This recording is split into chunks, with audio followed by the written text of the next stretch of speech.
Well, Doug, how are you doing this morning? Doing pretty well. Doing pretty well. Love it. Well, thanks so much for taking the time to come on the show. We're here this morning at the GAAO Summer Conference here at Jekyll Island. It's beautiful outside. It's gorgeous. It's really nice. What am I doing in here? I know. And you were just telling me before we hop on the recording, you've been a couple times. Is that right? Yeah, I've been. I think this is my second or third time now. Nice. No, I've 20 plus.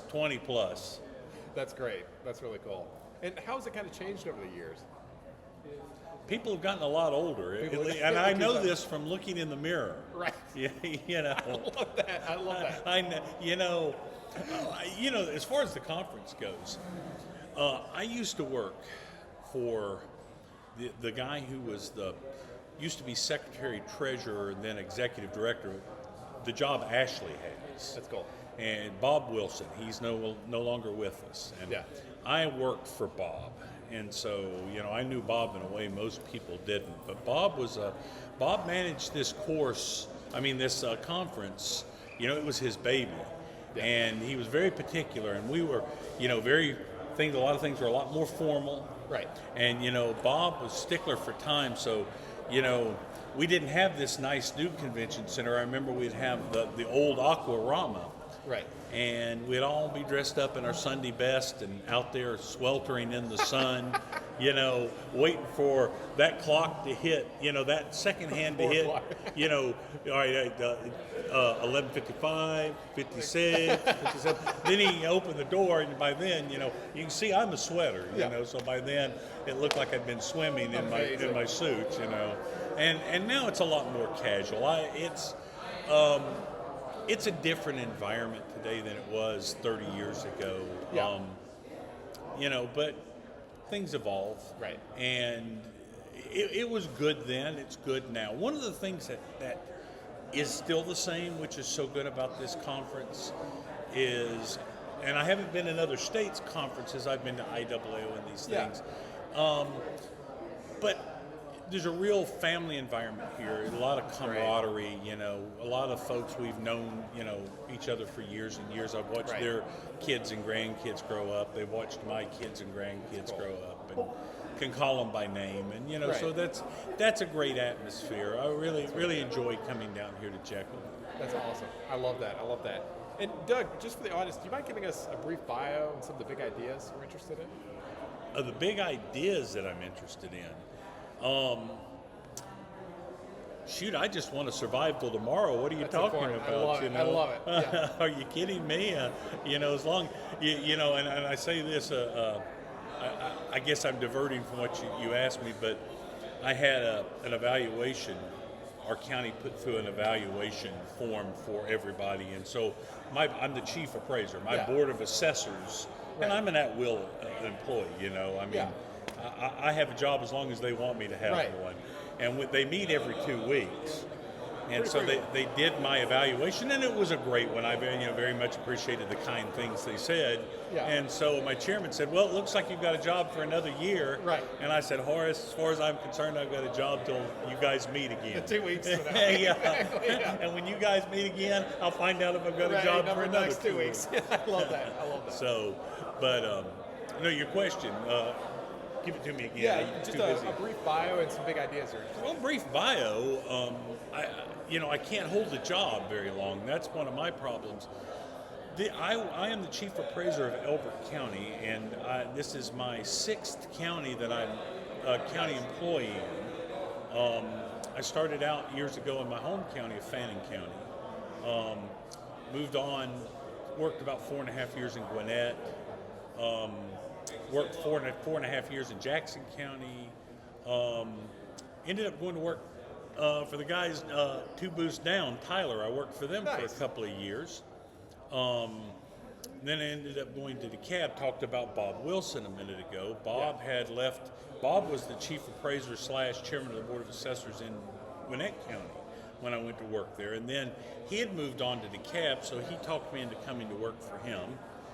And I worked there for 8 years, and then I had a small detour as a tax rep for a year, on the other side of the fence, as we like to say. And it just,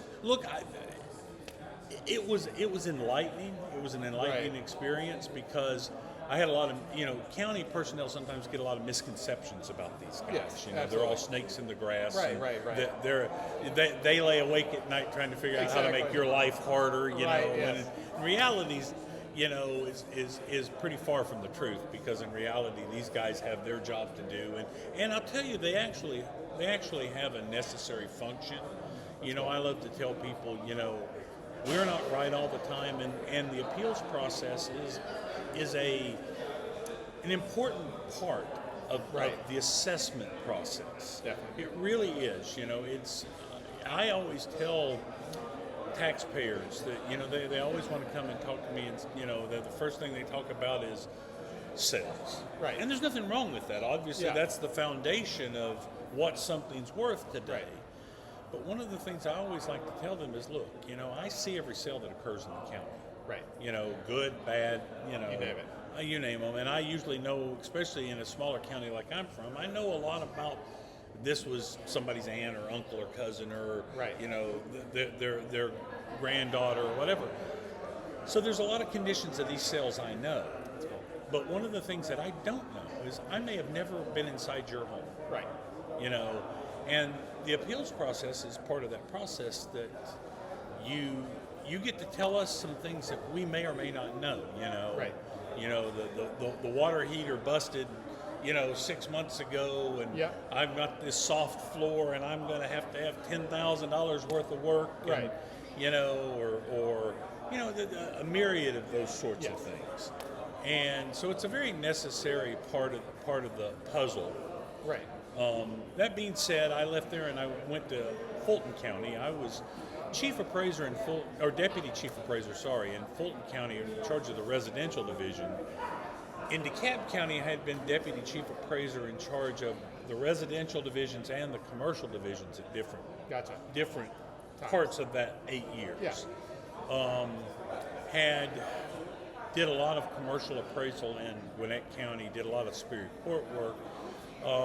Basically was the deputy in Jackson, and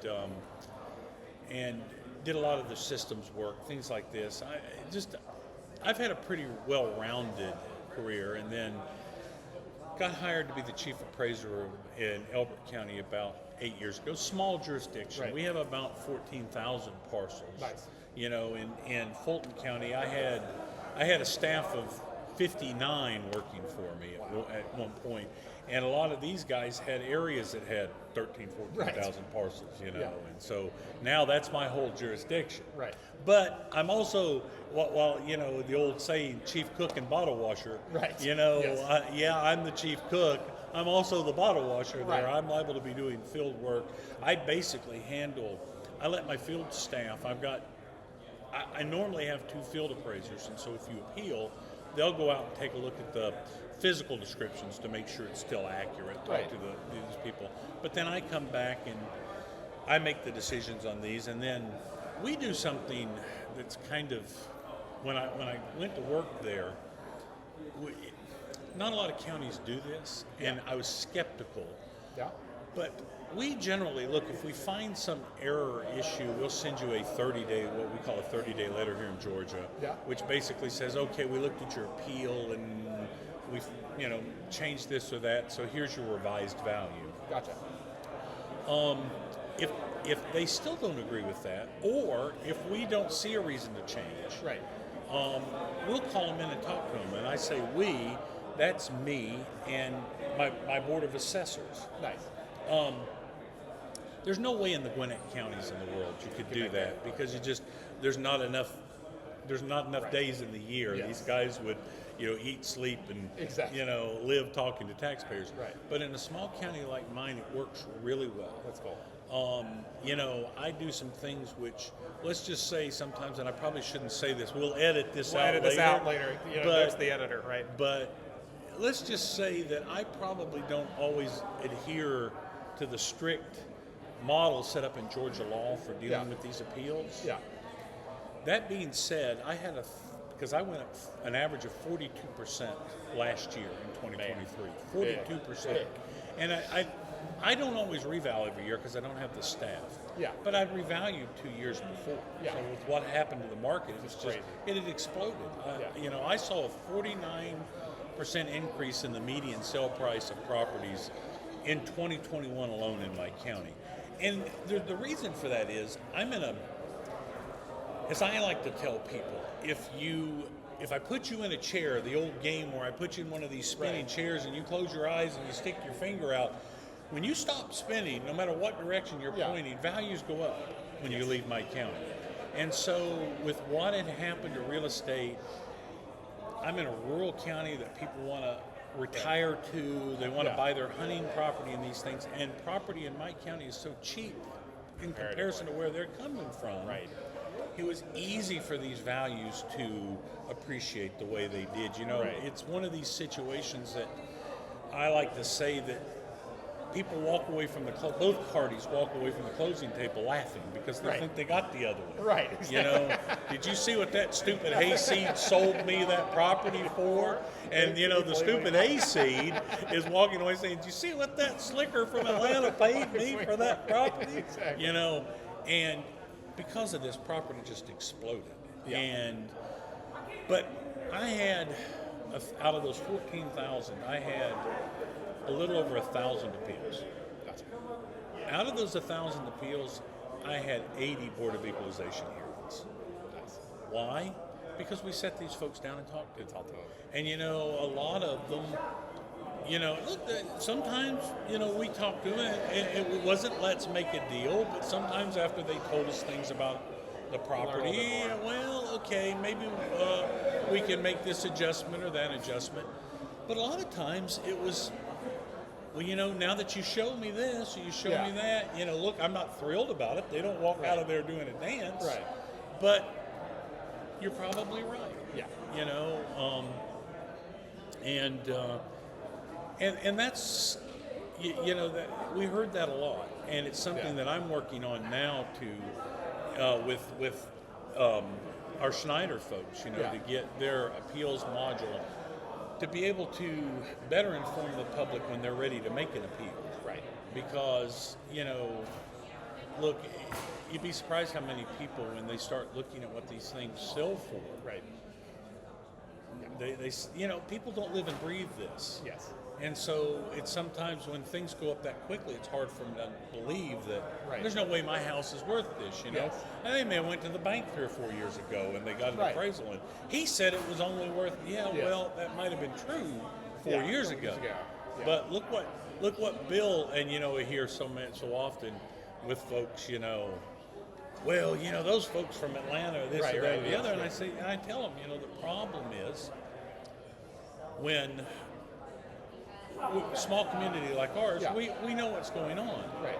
And when you see Bill down the road sell his property for X amount an acre, and Joe up the road sold his property for X amount an acre, when it comes time to sell yours, you're not wanting to give it away, No. And so I don't care if maybe this guy's a little more local than their buyers. Right. Maybe you'll give him a few percent here or there. Not that much. But you're not cutting it in half. No. And that causes that appreciation we're talking about. And a lot of times when you sit, most folks are reasonable when you sit and you talk to them. And so, I really think when you can do that, having that discussion with people on a one-to-one basis is very valuable. Definitely. And you'd be surprised how much, again, I'm not sure this would always work in some of the larger jurisdictions, but it works in ours. That's great. And when people come in, let's say they're hot, they're mad, how do you kind of diffuse that situation and get people to a more rational place when you're talking to them? Well, look, again, you got to realize I'm not, I'm long-winded, so you got to be careful. You messed up by giving me a podcast. Great. But years ago, when I went to Gwinnett County, Gwinnett County had been the fastest growing county in the nation for 15 of the last 25 years. Wow. And I say 25 years because the last time they'd done a revaluation was 25 years ago. Oh, man. And so you had properties in Gwinnett County that before the reappraisal were on the books for, and we're talking about hundreds of acres here, were on the books for $500,000. Went to $20 million. Yes. And we did these appeal hearings. I learned an awful trial by fire. I learned an awful lot dealing with folks during this time. We were literally holding where we had 20 of us, Yeah. you know, in a big room with these desks like this, and we would go out and we would next pull their folder, and Right. they'd come in and they would talk. And I had one guy come in, and he started talking about the potholes in his road and how he called the ambulance and the dog catcher this, and you know, and we had 20 minutes to deal with Right, these things, right? And I finally stopped him and I said, sir, I mean, I understand, but we're here to talk about your assessment. You know, all Yeah. these things you're talking to me about, Right. I'm the assessor. I can't do anything about that. Right. And he looked at me and he said, son, you're the guy I can talk to. Right. You know? Yeah. And when he got up out of there, Yeah. okay, and he signed off and walked out. And, you know, I realized that sometimes folks just need to vent. Yes. And one other story I'll tell you real quick, and I don't mean to be long, but I'm No, it's originally not. from Fannin County, I told Yeah. you. And there was a lady, and they'd done pretty well for themselves, owned local business, had some property. And this woman was a very close family friend. Very close family friend. You know, one of these that's really as close as family. Right. And so we sent notices out. I'm new in the business. Somebody came in and said, I won't use her name, but she's here. She wants to talk to somebody about her assessment. Yeah. And I'm like, yeah, God, I've got this. Yeah, you know, you're good. I can handle this. And this woman was such a sweet lady. Yeah. This woman wouldn't say something bad about somebody if they smacked her in the back of the Right. head. And I walk up there, and oh, hey, you know. Yeah. I met a woman I'd never met that day. Really. And she told me what a crook I was, and what a crook we all were, what Right. a crook Fannin County, everybody in Fannin County was. Yeah. And she wasn't paying these blankety blank Right. taxes. And you know, I was crushed. Yeah. I mean, this woman was like an aunt to me. Right. How could you think this about me? Yeah. And she owned a local restaurant in town, had a country cooking buffet type of thing, very popular for Yeah. lunch. And after that had happened, oh, and by the way, again, it's close. I'd walk in the door, you know, Dougie, hey Dougie, come sit down, y'all come sit down over here. I'm like, oh my God, you know, Right. I was crushed. This woman, you Yeah. know, was like an aunt to me, and Yeah. I'm gonna go in. I can't face her, you know, Right, and right. all of this. And after a couple of weeks of avoiding it, I finally got roped into going into there. Yeah. And I'm dreading it. Oh God, you know, it's going to be a continuation Right, and right, all right. of this. And she's going to tell me how ashamed she is of me. Right. And I walk in the door, and what happens? Dougie, hey, Dougie, come on. And you know, it was like an episode of The Twilight Zone. Right, You right. know, what in the world happened here? You Yeah. know? And I thought about this for a long time, and I tell this story to my employees, and I have for years. Yeah. And the reason why is because I finally realized that Aunt Sue wasn't coming to see Dougie. Right. She was coming in to talk to the Fannin County Assessor's Office. And that's who I represented to her that day. Yeah. Okay? And as I tell people when they come in and they're ranting and they're raving and they're raging and, you know, Yeah. don't try to pass the buck. Right. You are the Elbert County, the Fulton County, the DeKalb Okay. County Yeah. Assessor's Office. Don't pass the buck. You know, listen to them, deal with what you can, empathize with them where you can, Right. and try to explain to them the best you can Right. why this is what it is. Yeah. And if it's not, if in talking to them you realize that there might have been an error here, Right. don't try to hold the line on a bad value. You work for them. Yeah. You should work just as hard to make sure that value gets corrected as you did to get it out there to them in the first place, and explain to them why you think it's correct. And remember, it's not personal. Right. They're not here to see you. They're here to talk to the assessor, and keep that in the back of your mind. Yeah. And let them look. You know, you can cross the line. Right. You know, and I tell people, you know, obviously don't let people absolutely abuse you. Right. You know, and I there are times that I've stood up and said, you know, and sometimes not so politely, sir, ma'am, when you can conduct your business like a lady or a gentleman, come back and see us. Yeah. Right. But right now, you don't seem to be able to. Right. You know, and we're gonna conclude this, whether that be by phone or in person. Right. But those times are few and far between. Most people are reasonable, although you get the chronic appeals. Of course. You've got there are folks that I'm telling you, if I sent everybody a notice out and said their property was worth $10, I've got folks that would show up. I mean, I literally had a guy, he passed away last year. Yeah.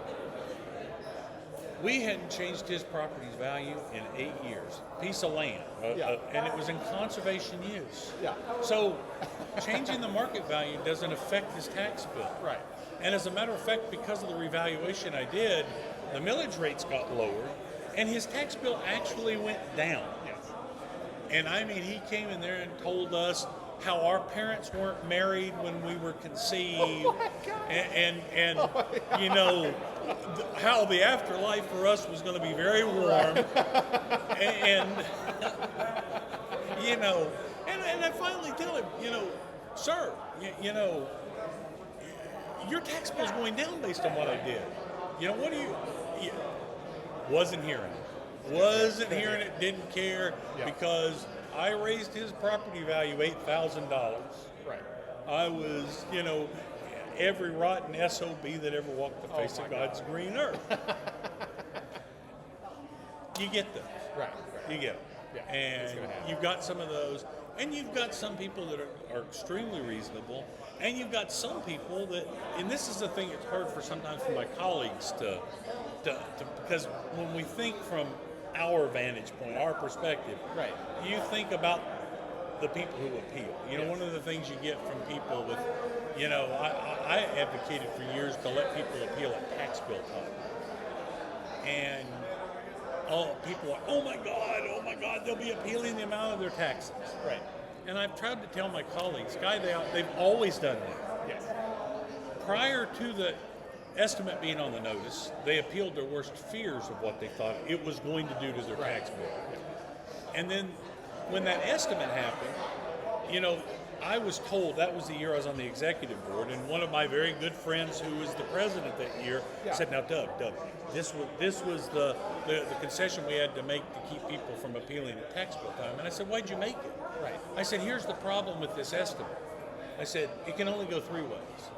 You can either be too high in your estimate, you can be too low in your estimate, or you can be accurate. And remember, we don't even know what the millage rates are going to be for this year. Right. We got to rely on last year's. And if you do a big reval, and that means that you're probably going to be inflating because they're going to roll back these millage rates.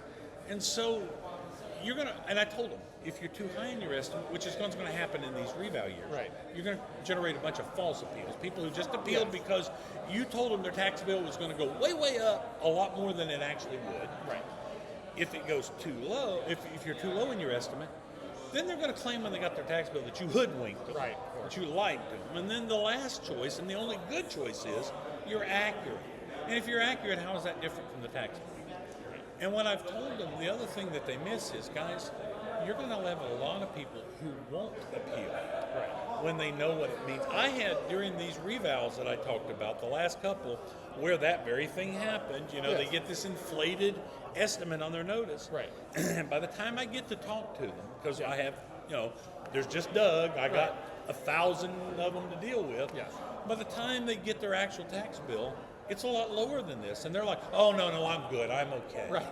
You know, guy, if they'd have known what this actually meant, we'd have never seen them. Yeah, you wouldn't have to worry about it. And so, but that inside baseball thing, like I said, you know, sometimes the assessor, they see these things from the inside.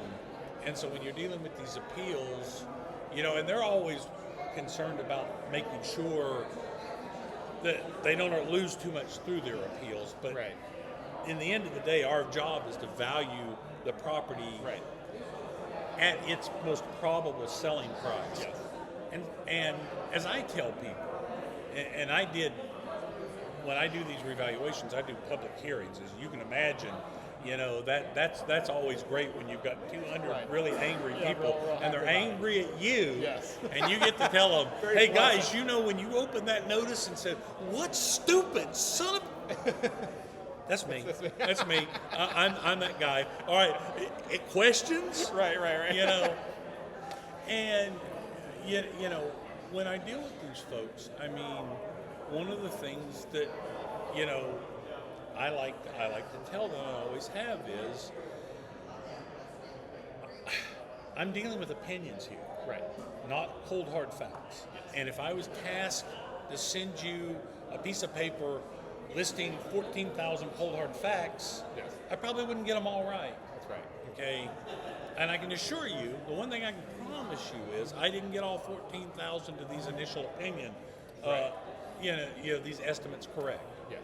That's why if you have a problem, if you think you have a problem, Right. you know, I want you to appeal. I'll help you fill out the form. Exactly. But understand, if you just don't like how much your taxes are, Right. well, I don't set those rates. It's not my job. Yeah. You know, and your tax bill can, you know, I told so many this last go around in my county, I had a county commissioner tell me before they knew what was going to happen to the digest, we're going to have to go at 5 mils. We need so much money. Yeah. And I told him, no, you're not going to have to, because Right. I'm going to go up 42% Right. on average. And so that's not going to negate you going up 5 mils, but the net result's going to be the same. Right. And one of the things I told people was, the only difference this year in what happened, me sending these 42% increases out, is the uproar happened in June instead of October when the tax bills went out. And, you know, in the end of the day, your tax bills were going to go up. I mean, and they would have went up whether I changed your value or not. Yeah. Understand there's a connection here, Yes. but it's not a direct one-to-one. Right. And your tax bill can go up even though I didn't raise values. Your tax bill can go down even though I raised values. Yeah. They can stay stagnant even though I increase these things. Right. We're part of the process, but we're not the only part of the process. And so, dealing with the public, you know, I know this is going to come as no surprise to you. Yes. Excuse me. But, you know, I'm very shy. And actually, believe it or not, when I got in this business 35 years ago, public speaking was very hard for me, and dealing with people was a very hard thing. And after many, many, many, many years of doing it, Yes. as you can tell, I can't shut this guy up, you know, and dealing with the public is something that comes pretty easy with me today, and it's a very necessary thing for the assessment business. Definitely. Really Whether that's through technology, and that's a great thing, Yeah. but sometimes it's just talking to people, Right. boots on the ground, talking to people, because we're still at that point where, you know, those of us who are, I'd like to still think I'm not decrepit, Right. you know, use technology. You know, both you and I are sitting here with these smartphones in front of us, but I deal with people that I don't have the internet. Right. I don't have a computer. I don't have a smartphone. Right. You know, I may not have a cell phone, period. Yeah. I still have a landline. Yeah. So when I tell them get on the internet, They're like, what is that? you know, how? Yeah. Where? Yeah. Well, I guess I could get my granddaughter to, you know. Right. Sometimes just talking to folks, face to face. That's important. And, you know, I'm telling you, I had this 42%, you know, you worry in my job, because I don't work for the Board of Commissioners. I don't. But I also don't work in a vacuum. Yes. You know, if that Board of Commissioners, who basically sets our budget and appoints my bosses, Yes. wants me gone, it may happen directly or it may not, but it's probably eventually going to happen, because if my bosses say, oh no, he's doing a great job, we're not going to get rid of him, Right. then they say, okay, Disappear. well, your appointment's up, we're not reappointing you, Right. and the guy that we are reappointing, he's got a marching order in his hand, and it's fire that guy. Right. Okay. My boards of commissioners have told me, Doug, you did an incredible job with these people. Yeah. You weren't afraid. You met with every public group that asked you. Yes. Republican Party, Democrat Party, Name it. you know, the Rotary Club, Right. you know, meetings on your own. You faced the hostile crowds. Right. You did so without, you know, anger and without being arrogant. Yeah. And, you know, I got a lot of kudos for how I handled That's really cool. you know, people. And being told things like, anything you need, we've got your back. And that's not something that in our business you hear a lot of. I'm proud of that, because I think dealing with people face to face, being willing to look them in the eye and tell them the unpopular thing, Yes. but say, look, it's I've told them a million times, there's no joy in this for me. I don't get a raise for doing this. Exactly. I'd have much rather sent you, I'm a bureaucrat. Right. I would have much rather sent you a notice saying your value went up 1.5%. Right, yes. And we'd all went home tonight happy. Yeah. But I have a job to do, and I have enough integrity to do that job. Definitely. And I have enough integrity to meet you face to face and tell you why it is the way it is. why I did what I did, and to talk to you to see if there's any room to move, and if not, to tell you why I don't think there is. That's good. That's really good. Doug, what advice would you give somebody w's new in an office that's fresh? Get out. Do something else. Get out. Leave. Like I sort of Go to the technical college and get some welding classes or something. That's great. In the 35 plus years I've been doing this, Yeah. I've known one person, one guy I worked for in DeKalb County years ago, who's long since retired, who actually went to college and took courses to be an assessor. Really? Okay, and of course there's a backstory to it, of Yeah. course. He was from Michigan, and his brother, older brother, was the local little township assessor. He'd Nice. gotten Yeah. he had gotten appraiser classes in college, Nice. and soon was asked to be the local township assessor. And Tom, my boss and friend, saw this and said, "Hey, it's not a bad job," and went and took college courses. Nice. It's the only person I've ever known who actually set out to do this. Little Billy, what do you? I want to be a policeman. I want to be a fireman. Right. You don't ever hear I want to be the tax assessor. Right. And I'll do you one better. The guy who hired me into this business 35 and a half years ago, I had worked construction, Yeah. and there was a lull in construction in the late 80s. Yeah. And he thought I was a pretty sharp guy, and he knew I knew construction. Yeah. And they were having an opening in the assessor's office. And so he wanted me to come to work for him. And he's putting the hard sell on me. Now, Yeah. Doug, and he tells me, "Now, Doug, I'm not just offering you a job. I'm offering you a career."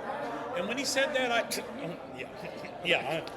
going to be the tax man. I almost hurt his feelings, Right, I'm yeah, going to be the come tax on. man the rest of you, sure, but it'll work. Look, I was driving to Atlanta for peanuts, so, he had me at, I've got a local job, even though it paid peanuts. Right. But this will be okay till something better comes along. Right.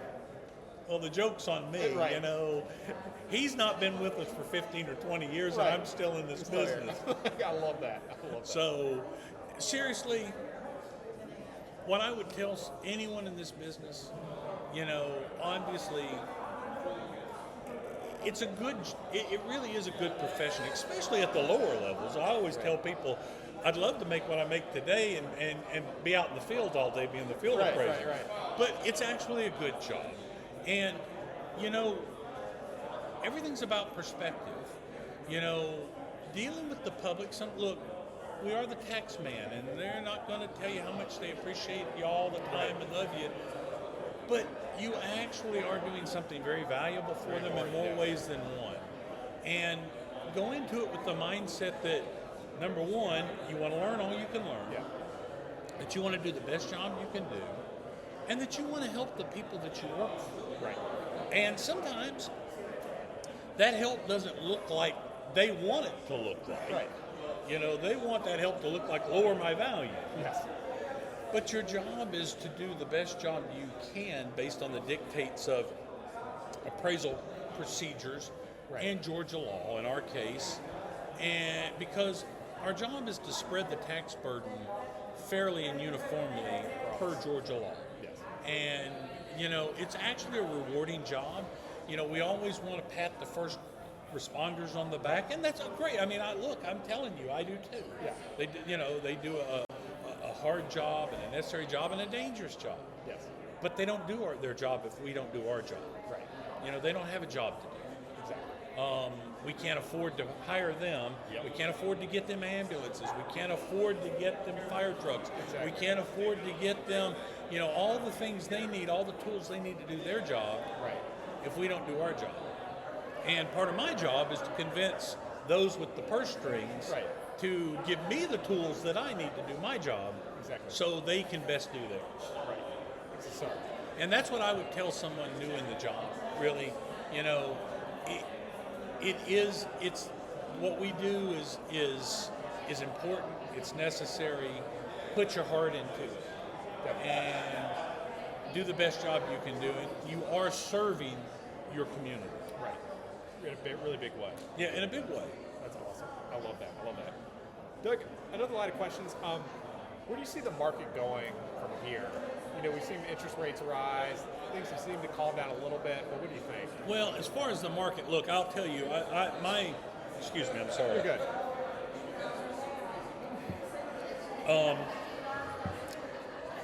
I work there in Elbert County, I work on Elbert Street. Yeah. And I love to tell people that I don't have a crystal ball and I'm not clairvoyant. Right. If I did, I'd probably be working on Wall Street, Right. not on Elbert Street. Yes.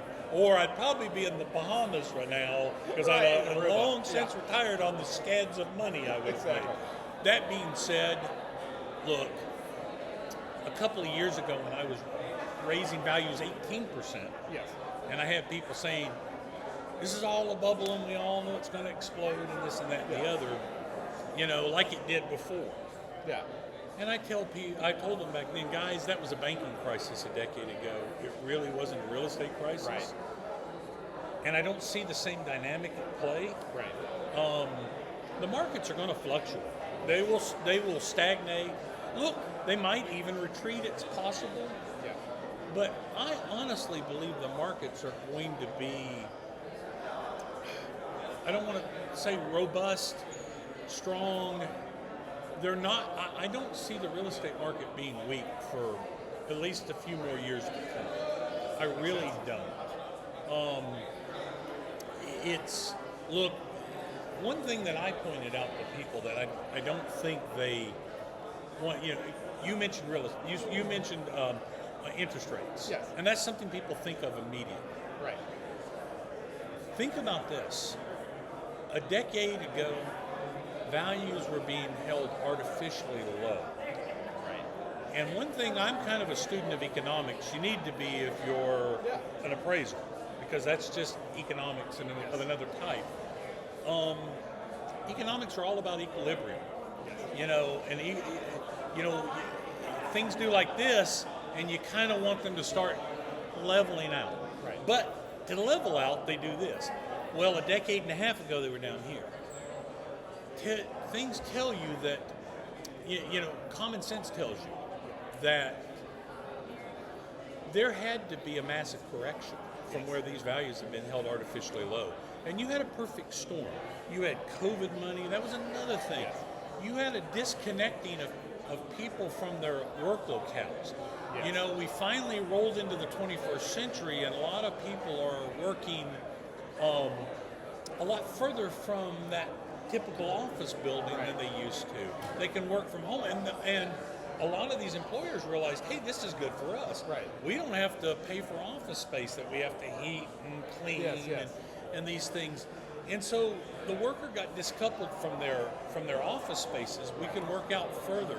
It made real estate, you know, it made we've always told location, and that's still a very important factor. But it's not quite as important. Right. You know, I don't have to be so close to where I work anymore. Right. I don't have to be so close to public transportation anymore. Yes. Because this is public transportation. Yeah, now it's You know, it goes through a wire, Right. not through, you know, a tube or over the road on a bus. Right.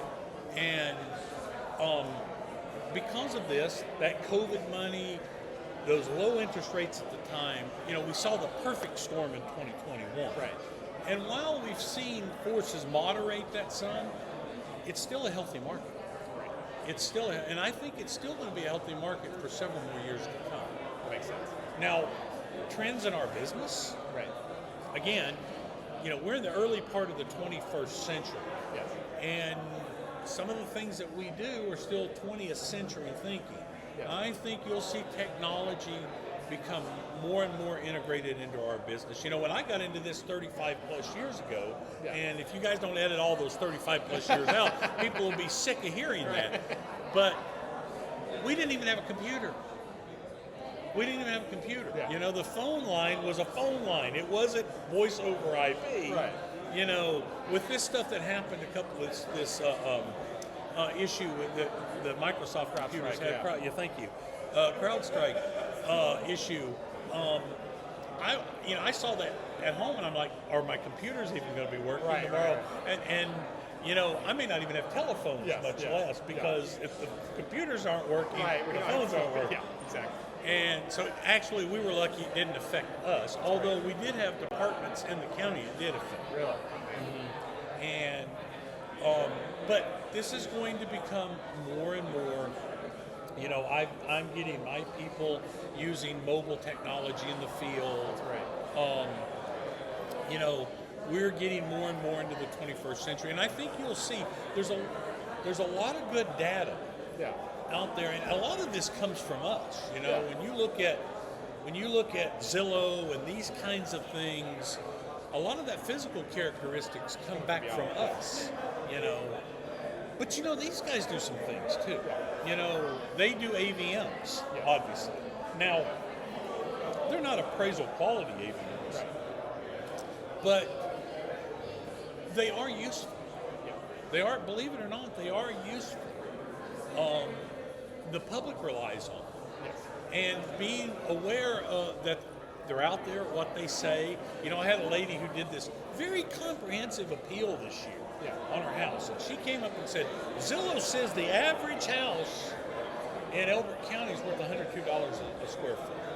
And you got mine at $114. Yeah. And actually I said, well, in reality, I have your property as a whole. If you take your total property value, divide it by your square footage, you're at about 114. But actually, your house is at about 98. And number two, when you were looking at Zillow, did you happen to notice over here where I say your house is worth $136,000 or $236,000? Did you notice they said it was worth $243? Yeah. Did you miss that part, or were you hoping I'd miss that part? Exactly. Very nice lady. Used to be a school superintendent. Very nice lady. But, in the end of the day, I told her, honey, in reality, you're making my case. Yes. And I think you'll see an integration of this.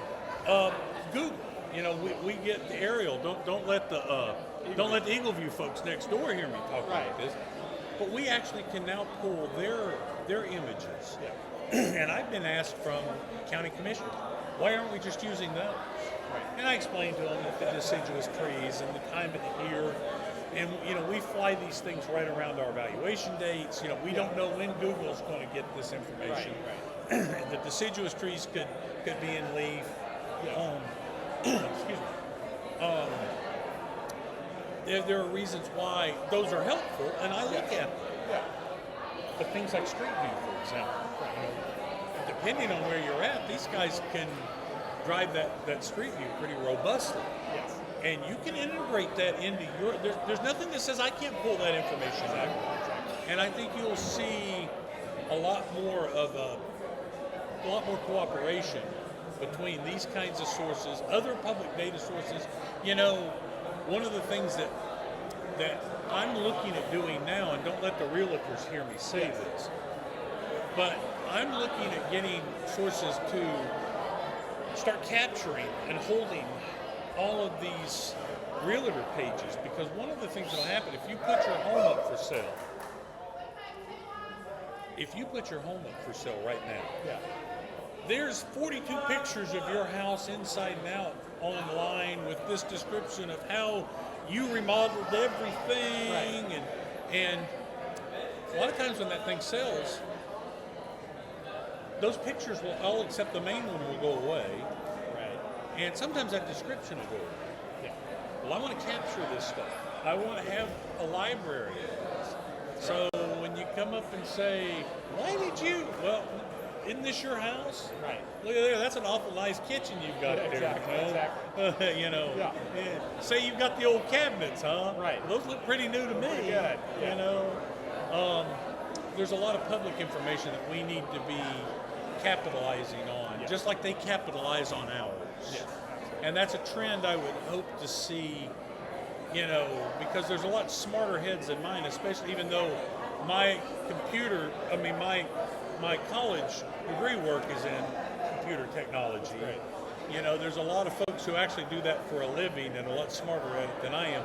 And I would hope they'd focus some of their efforts into capturing this information and warehousing it for us so we don't have to have that MLS subscription to be able to access that down the road. That's great. I love that. That's really smart. That's cool. Well, Doug, I really appreciate you coming on the show. Any last advice you want to give people just being in the business for so long? Lord, I don't know. Really, there's not much. Just, you know, no matter what you do. Yeah. And this is true whether you're the assessor or whether you took those welding classes. Right. Do the best job you can do. Be the best you can be, and be proud of what the job you do. And, you know, if you find you can't do that, you know, go get those welding classes or something else. Do something else. But generally, just be the best you can be. Because if we all do that, we'll live in the best world that there is to live in. That's great. That's really good. That's really good. So, Well, Doug, do you mind if people reach out to you if they have questions? no, if they're that hard up that they want to listen, you know, if they're lonely and they want to hear me opine for 45 minutes, no, seriously, yeah, I don't mind at all. That's great. Awesome. Well, Doug, thanks so much, man. We really appreciate it. All right, well, look, good talking to you, and